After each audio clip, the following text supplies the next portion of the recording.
titulada Lograr lo impensable. Bueno, este, ¿a quién le gustaría lograr lo impensable? Sí, creo que a veces nuestra lógica humana dice, bueno, no, hasta aquí puedo llegar, ¿no? Y conocemos los límites y sabemos que no podemos alcanzar cualquier cosa, ¿no? Porque tenemos limitaciones como seres humanos. Sin embargo, la lección nos habla de un acto maravilloso donde se nos confirma una vez más que Dios es el Dios de lo imposible y que es capaz de lograr lo impensable a través de nuestras mentes humanas. Hemos estado estudiando el libro de Isaías y el versículo de esta lección se encuentra en el capítulo 53, en el versículo 5, no sé quién se lo aprendió, pero bueno, dice así: mas él herido fue por nuestras rebeliones, molido por nuestros pecados, el castigo de nuestra paz fue sobre él y por su llaga fuimos nosotros curados. Quiero mencionarles que el libro de Isaías me encanta, es uno de mis libros que más me ha llenado, que he tenido la oportunidad de estudiarlo a profundidad. Y justo estos capítulos son tan especiales porque sabemos que aquí se nos expresa acerca de el Mesías, ¿verdad? Sabemos que el Espíritu Santo y Dios se manifiestan con Isaías para que él pudiera expresar esta profecía del Mesías esperado y a la vez del siervo sufriente. El Mesías era el siervo sufriente y así se reconoce en estos capítulos. El estudio de esta semana estuvo enfocado en los capítulos 50, 52 y 53. Y aunque no son los únicos donde se menciona acerca de Jesús, podemos resaltar que Jesús es el protagonista de estos versículos. Y algo muy importante para nosotros es ver a un Jesús como siervo, ¿sí? Y obviamente como Mesías. Nosotros sabemos ya lo que pasó, tenemos el privilegio de haber conocido su historia, de haber conocido el cumplimiento del plan. Sin embargo, muchos años atrás, nosotros podemos ver cómo se hablaba acerca de un Mesías, y un Mesías que iba a venir y que iba a librarlos del pecado, del mal, etcétera, ¿no? Y nosotros tenemos el privilegio de tener esos registros de que eso ya sucedió, ¿no? Sin embargo, el recordar todo esto nos hace tener más esperanza y fe en las promesas de Dios que van a venir y nos hace entender todo, nos hace entender que nuestra vida tiene sentido, ¿no? Y que tenemos esperanza y que tenemos un futuro. Pero ¿qué más podemos aprender de Jesús? Por ahí el capítulo 5, un poquito antes del capítulo 53, en los versículos 13, justo antes del versículo 13 del capítulo 52, no sé si ustedes tengan en sus Biblias el subtítulo que dice Sufrimientos del siervo de Jehová, ¿ok? Y me gustaría que leyéramos Isaías 54 al 8. Me gustaría por ahí que alguien me ayude a leer estos versículos. Isaías 50, perdón, sí, Isaías 54 al 8. Por ahí, ¿quién me ayuda? ¿Sí? Jehová el Señor me dio lengua de sabios, para saber hablar palabras al cansado. Despertará mañana tras mañana, despertará mi oído para que oiga como los sabios. ¿Sí es ese? Sí, ¿verdad? Sí. Uh-huh. Uh-huh. ¿Hasta el 8? Sí, Jehová el Señor me abrió el oído y yo no fui rebelde ni me volví atrás. Di mi cuerpo a los heridores y mis mejillas a los que me mesaban la barba. No escondí mi rostro de injurias y de disputos, porque Jehová el Señor me ayudará, por tanto no me avergoncé. Por eso puse mi rostro como un pedernal y sé que no seré avergonzado. Cercano está de mí el que me salva. ¿Quién contenderá conmigo? Juntémonos. ¿Quién es el adversario de mi causa? Acérquese a mí. Muchas gracias, Ugeli, por leernos estos versículos. Bueno, en primer lugar, podemos revisar, podemos ver que el versículo 4 y 5 nos hablan de un Jesús que era siervo de Dios, ¿sí? Un Jesús humilde que efectivamente nos vino a mostrar cómo es el carácter de Dios, pero que también estaba sumiso y estaba buscando la voluntad de Dios, ¿no? Sabía y conocía perfectamente el plan de Dios y el por qué estaba en la tierra. Y por eso él sabía que su dependencia con Dios, su humildad ante él, era muy importante. Y entonces aquí en el versículo 4 nos dice que él se consideraba como un discípulo, ¿verdad? Como un discípulo de Dios. Además de que él quería servir a todos nosotros, ¿no? Él vino a servir y a mostrarnos cómo era el amor de Dios y cómo él despertaba mañana tras mañana para pedir sabiduría de Dios. Esto es súper importante y nos deja una enseñanza muy grande. ¿Cuántas veces el ser humano se siente tan orgulloso de sí mismo, tan inalcanzable, y cuánta falta de humildad tienen los seres humanos, ¿no? Sin embargo, Jesús, siendo Dios, él mostró humildad y un espíritu de servicio y de fidelidad a su Padre. Él era un discípulo de Dios, ¿no? Él era guiado por la voluntad de su Padre, tal como le había sido manifestada, y nunca procuró hacer su propia voluntad. Nunca, siempre estaba pegado a su Padre, ¿no? Y algo que me llama muchísimo la atención es lo que está resaltado, que dice que Jesús viene o que Jesús vino como maestro de los hombres, pero al mismo tiempo es instruido por el Padre. O sea, vino como Dios, vino como maestro de los hombres, pero él reconocía que su Padre era el que lo iba a guiar, ¿no? Y nunca hubo como ese sentimiento de sentirse más o de decir yo hago mi voluntad, sino que él siempre nos demostró esto, ¿no? Y cuán importante es que aprendamos de la actitud de Jesús hacia su Padre, ¿no? Otra frase que me encanta y que podemos descubrir cada vez que estudiamos la vida de Jesús, su entrega y todo lo que vino a hacer, dice que él podía venir a hablarnos como Dios, ¿sí? Porque él era Dios, ¿sí? A veces es algo complicado de comprender, pero él era Dios, ¿sí? Pero aún así, él vino a hablarnos como siervo. Y eso es bastante importante y yo creo que si de repente nosotros nos llegamos a sentir con presunción o nos sentimos más que otras personas, esto viene a nuestra vida como diciendo, bueno, pon los pies en la tierra, ¿sí? No eres nada sin Dios. Y Dios mismo, cuando vino a este mundo a ser un humano, nunca se creyó, ¿no? Nunca actuó como tal, sino que él tenía muy claro a lo que él venía. Entonces, esto es una parte del estudio de esta semana. Sin embargo, ahondamos más en la otra parte que es el siervo sufriente, ¿no? Ya vimos que era un discípulo de Dios, ya vimos que estaba conectado con su Padre. Sin embargo, eso no impidió que él sufriera. Él sufrió. Y dice, ahora sí, Isaías 52, que él fue desfigurado, o sea, que él se veía con una apariencia no muy grata a las personas. Cuando se les había prometido un Mesías que los iba a librar, pues ellos esperaban obviamente otro tipo de persona con poder, quizás al mando de ejércitos, para librarlos de cosas terrenales. Sin embargo, en Jesús no era eso lo que predominaba, ni era lo que se iba a ver, ¿no? Vamos a darle lectura a Isaías 52, 14 y 15.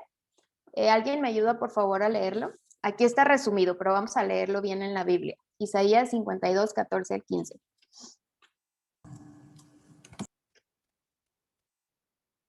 ¿sí?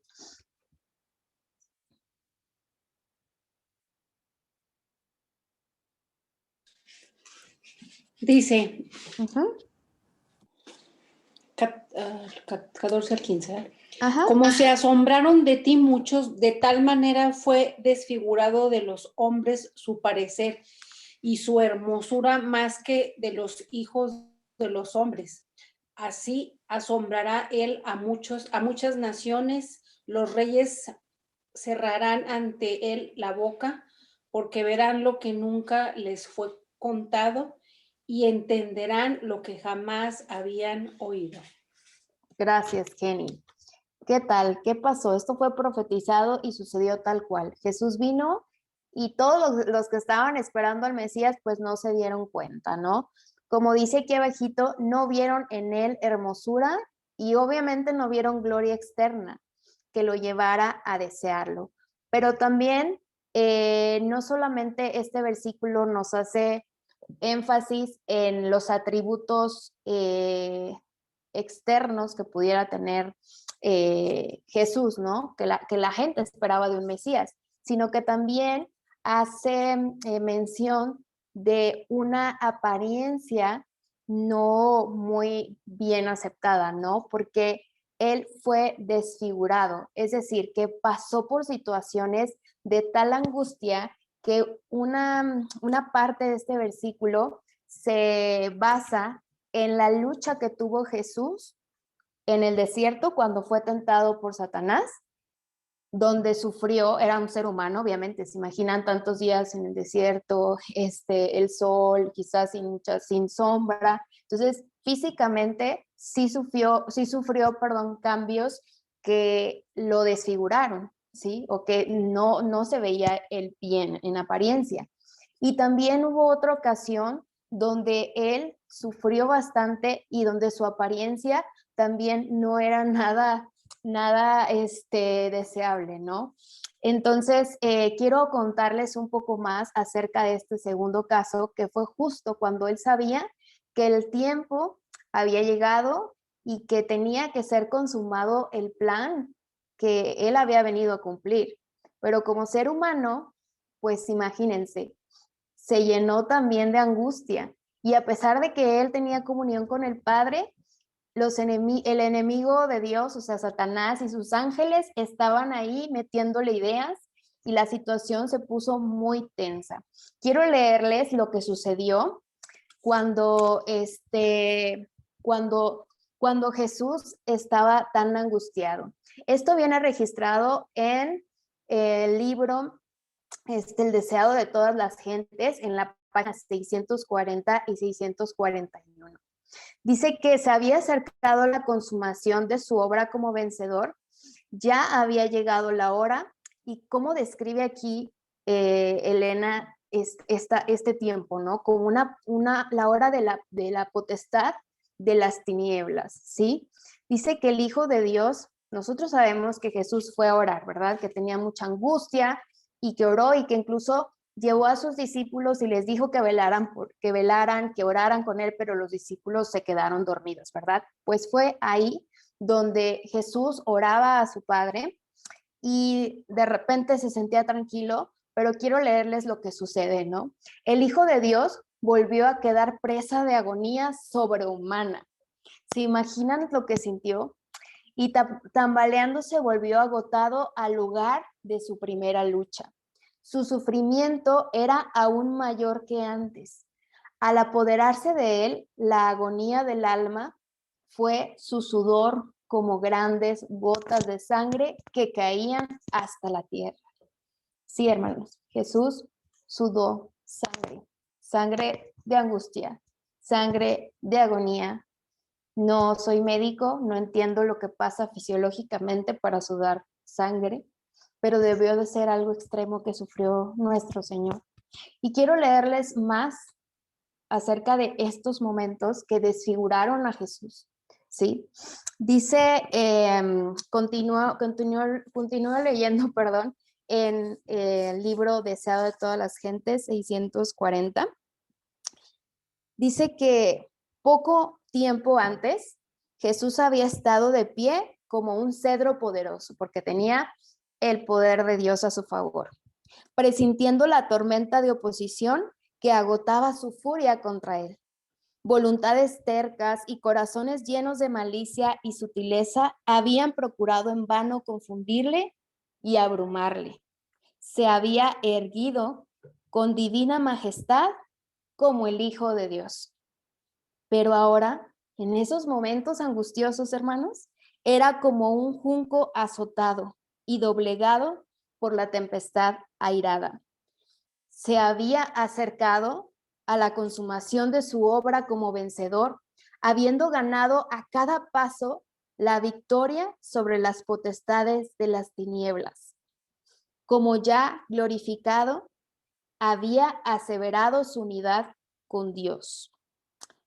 Sin embargo, estaba tan angustiado que comenzó a orar: Padre mío, si no puede este vaso pasar de mí sin que yo lo beba, hágase tu voluntad. Nunca, hermanos, nunca dijo, bueno, no quiero sufrir, quiero hacer lo que me haga sentir más tranquilo porque soy Dios, ¿no? Él tenía, pues podría haber dicho eso, ¿no? Sin embargo, le daba el lugar a su padre. El primer impulso de los discípulos cuando lo vieron así fue ir hacia él. Sin embargo, Jesús les dijo que velaran, pero ellos se durmieron, ¿verdad? Ya sabemos la historia. Entonces, cuando Jesús sintió ese deseo de empatía, de palabras de ánimo, fue hacia los discípulos y los halló dormidos. Dice, otra vez había sentido un anhelo de compañía. Sí, hermanos, Jesús tenía ganas de sentirse alentado, comprendido, de ser escuchado. Y cuando estaba leyendo estas palabras decía, híjole, a veces nosotros tenemos problemas tan grandes y nos sentimos justo así, ¿no? A veces nos podemos sentir solos, que nadie nos escuche, que necesitamos que alguien nos escuche, que nos dé un consejo. Pues Jesús se sintió así, pero de una forma extrema. Así que, pues no despertó a sus discípulos, pero dice aquí que los ojos de ellos estaban, pues ahora sí que los discípulos seguían dormidos, ¿no? Sin embargo, sintieron su presencia, sintieron que Jesús estaba ahí. Y entonces los discípulos se despertaron y ¿qué creen? Dice aquí que vieron su rostro surcado por el sangriento sudor de la agonía y se llenaron de temor. Sus discípulos, cuando abrieron sus ojos por fin y vieron a Jesús, se llenaron de temor y les extrañó ver a su maestro de esta forma. No podían comprender su angustia mental. Dice, ya para terminar, es que decía que tan desfigurado era su aspecto más que el de cualquier hombre y su forma más que la de los hijos de Adán. Esto llevó a una desfiguración, su rostro se veía, ahora sí como dicen, desencajado, no me acuerdo cómo dicen, se veía mal y obviamente a los discípulos les llamó mucho la atención porque jamás habían visto así a su maestro. Sin embargo, Dios siguió en oración hasta que se dio cuenta que Dios ya le había respondido, que tenía que seguir adelante con ese plan. Y entonces lo llenó de paz y la depresión que él tenía, la angustia, se retiraron un poco, aunque obviamente era un ser humano e iba a sufrir, ¿no? Pero Dios lo llenó y así fue cuando él toma ese paso de entregar su vida por nosotros y ahora sí que consumar ese plan. Y muchos años atrás, Isaías lo había profetizado. Había profetizado que Jesús, que el Mesías, que Dios mismo iba a sufrir, que iba a ser despreciado, como dice aquí Isaías 53:3. Iba a ser despreciado, desechado, iba a sufrir dolores, no solo físicos, sino ya vimos que también mentales, ¿no? Dice el versículo 4, que también Él llevó nuestras enfermedades y que sufrió nuestros dolores. ¿Y nosotros qué hicimos? Porque aunque no estuvimos ahí, pues representamos nosotros a lo que es la humanidad, ¿no?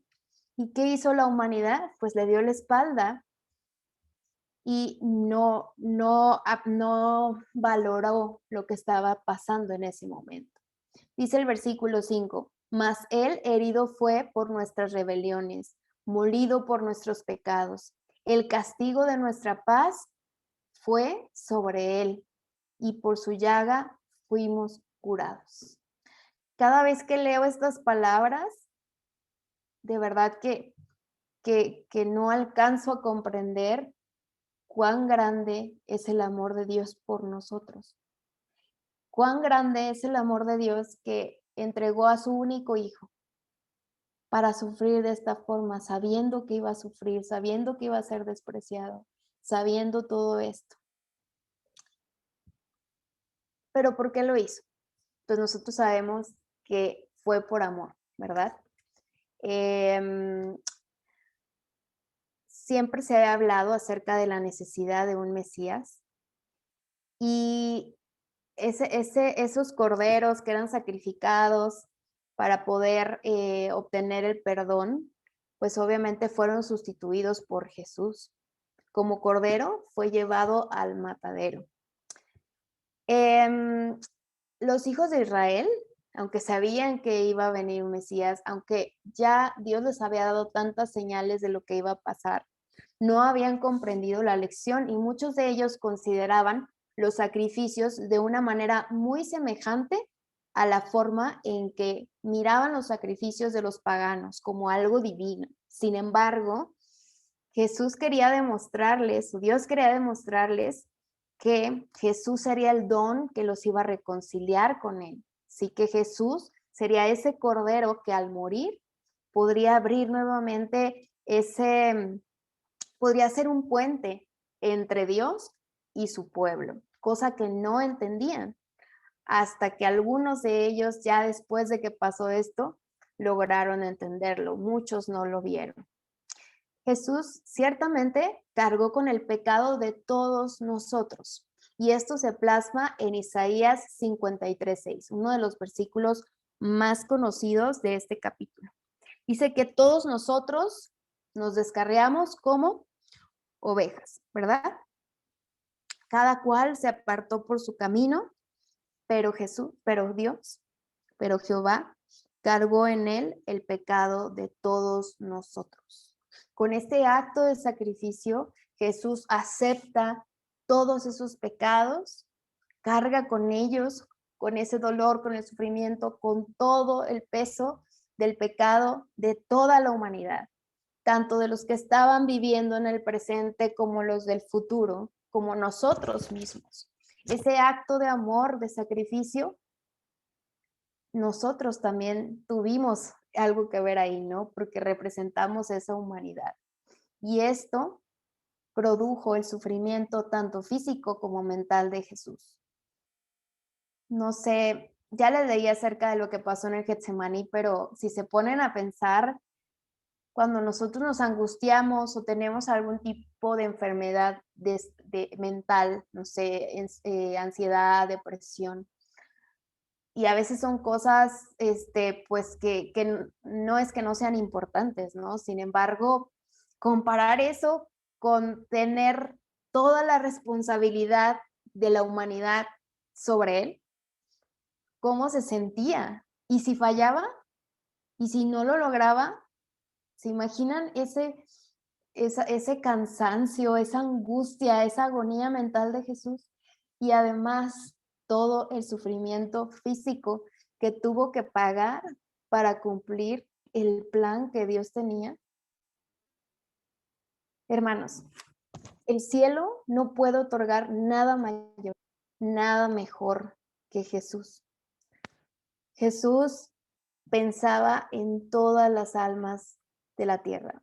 Jesús pensaba en ti, en mí, en tus hijos, en tu familia. Jesús pensó en nosotros. Y Él nos dice que su Padre nos ama tanto, ¿sí? Y que lo ama a Él. Me gusta esta parte también del deseado de todas las gentes. Página 448, donde Jesús dice, mi Padre os ama tanto que me ama aún más porque doy mi vida para redimiros.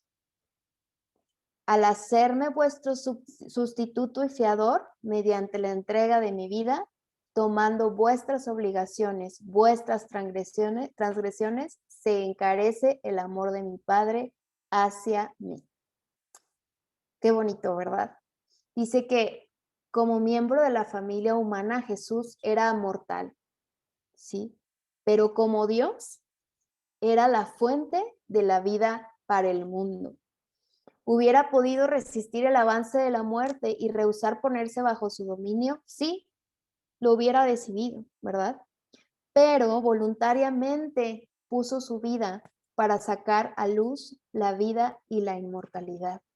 Y decidió cargar mi pecado, tu pecado, soportar la maldición de ese pecado y entregar su vida en sacrificio para que nosotros tengamos esperanza de vida eterna, para que nosotros no muramos eternamente. Nos ponemos a pensar en la magnitud de ese sacrificio y todavía pensar que hay mucha gente que no cree esto. La muerte del Cordero fue muy cruel porque él fue torturado. Dice Isaías 53:7, angustiado él y afligido, no abrió su boca.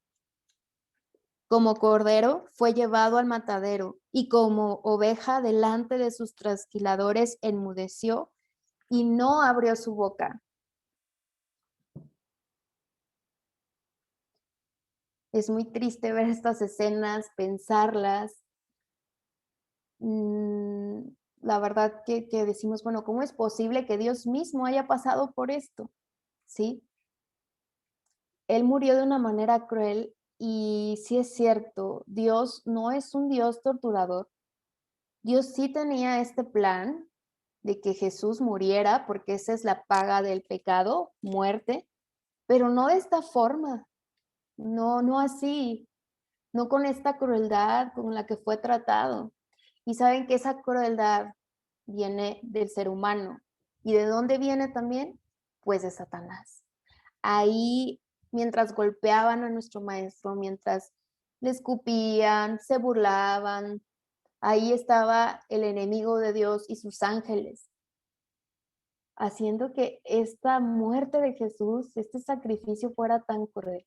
Pero ese no era el plan de Dios, que fuera cruel. Y esto nos hace pensar en cómo somos como seres humanos y cómo Dios nos ama aún así y cómo Dios entregó a su Hijo a pesar de que fue tratado de esta forma. Y otra cosa es que no había alguien que defendiera a Jesús.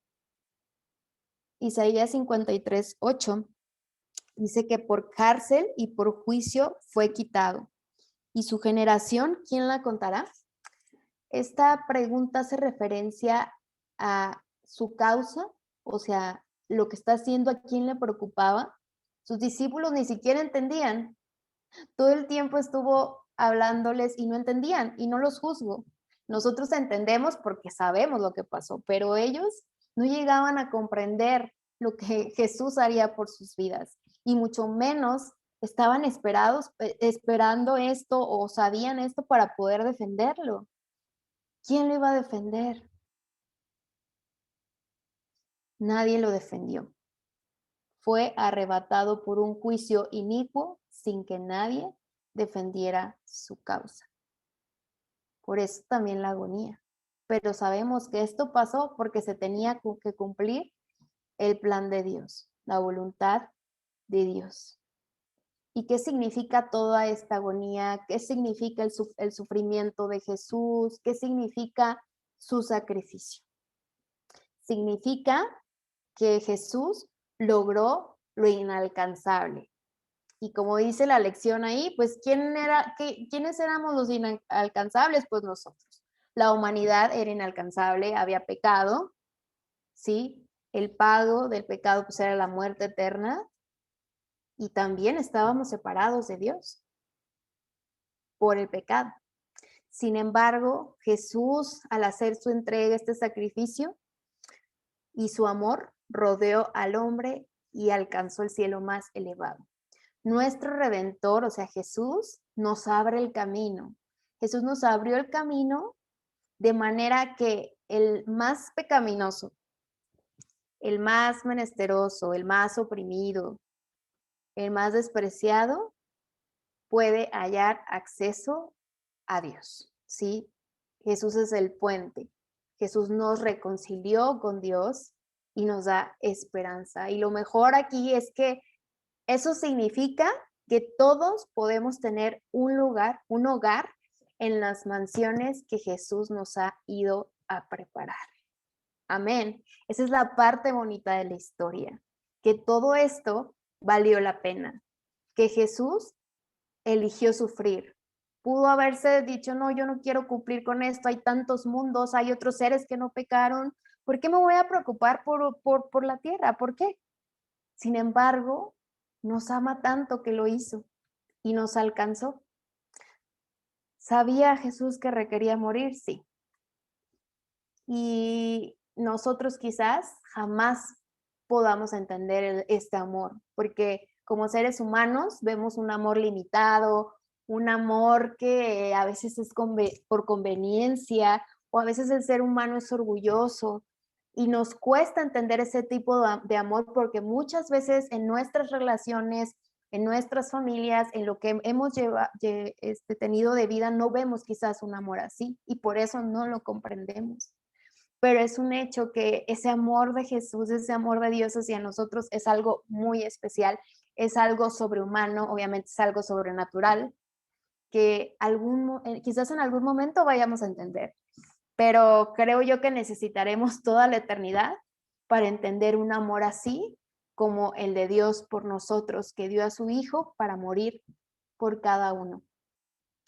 Y la pregunta es, ¿cómo respondemos ante esto? ¿Qué nos mueve?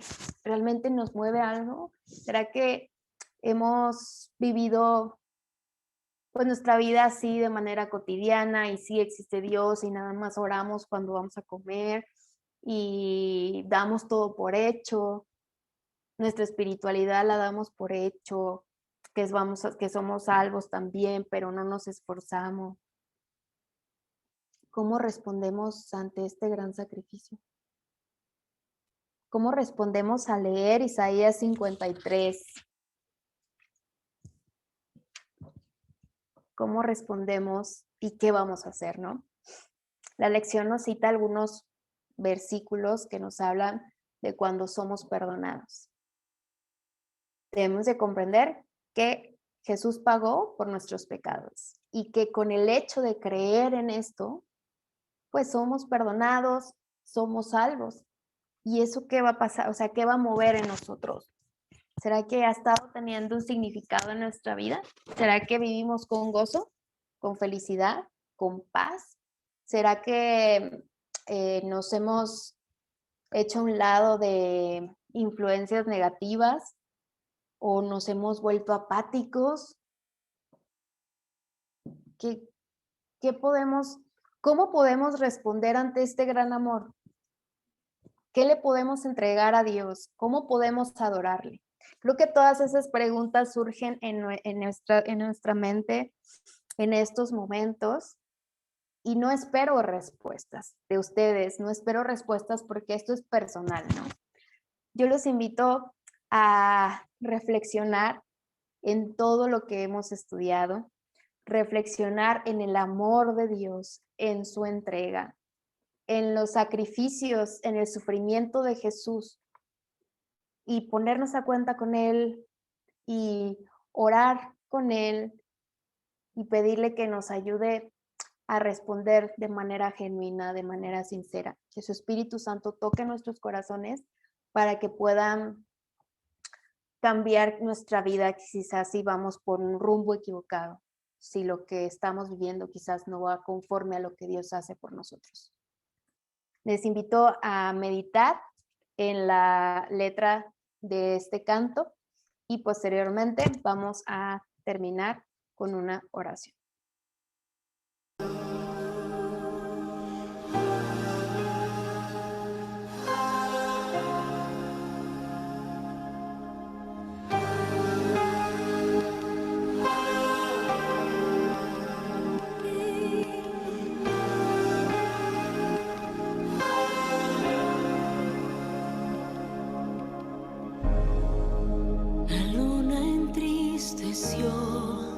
El sol se apagó, murió el Salvador del mundo. Su cuerpo en la cruz, su sangre derramó, el peso del pecado sobre